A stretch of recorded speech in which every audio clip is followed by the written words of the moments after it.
그런데 이제 향후의 한진그룹 경영권 또 어떻게 될 것인가 이 부분도 관심거리인 것 같습니다. 조 회장이 소유하고 있는 한진칼 지분을 상속받기 위해서는 그 유족들이 내야 할 세금이 1,700억 원이 넘는다고 하거든요. 그래서 이를 두고 일각에서는 뭐 이게 상속 과정에서 혹시 기업의 경영권을 잃는 것인가 하는 그런 의문도 나오고 있더라고요. 근데 지금 문제가 뭐냐면은 지금 기업의 경영권을 물려받을 분들이 어떤 분들인가 한번 따져보죠. 조현아 씨예요. 조현면 씨예요. 네. 그다음에 조은태 씨예요. 그러니까 우리 사회 관점에서 정말로 이 사람들은 정말 그 기업을 갖다 읽어가지고 아까 조양호 회장처럼 뭐 이런 공이 있다. 이런 분이 상속세 때문에 경영권을 물려받지 못한다라고 하는 사회적 논의가 시작될 텐데 이건 정말 이런 논의를 해도 되는지 이런 논의를 시작하는 것 자체가 윤리적인지에 대해서 나는 지금 의구심이 들거든요. 차제에 이번 차에 어차피 재벌 3세 리스크라 그러잖아요. 원호 3세.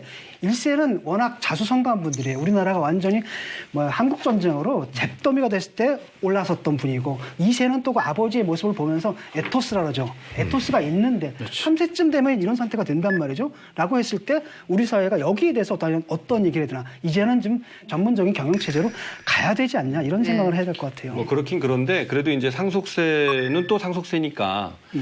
근데 지금 우리나라 상속세가 보통은 최대 50%가 상속세인데 경영권을 갖고 있는 오너는 10에서 30%의 할증을 받아요. 그래서 최대 65%까지 상속세를 내야 되는 게 이제 지금 법이에요.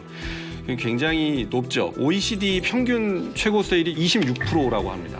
그러니까 그거에 비하면 이제 2배 이상 높은 거라서 굉장히 이제 기업들 입장에서는 부담이죠. 실제로 상속 과정에서 기업 경영권을 잃는 경우가 많이 있습니다. 그렇죠.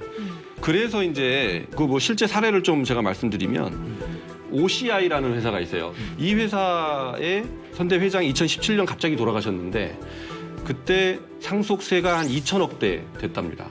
그래서 그 상속 지분을 일부 매각을 해야 돼서 최대 주주였는데 3대 주주로 내려앉게 되는 그런 일이 있었고요.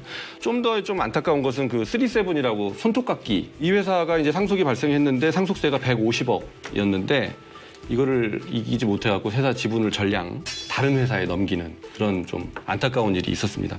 그런데 이제 이게 문제가 뭐냐면 이런 것들을 피하기 위해서 뭐 일감 몰아주기, 편법 상속을 하는 회사들이 그래서 많이 있잖아요. 이렇게 편법을 하는 회사들은 살아남고 정식으로 내려고 하는 사람들은 오히려 가업 승계를 못하는 이렇게 굉장히 형평에 어긋나는 문제가 지금 생기거든요.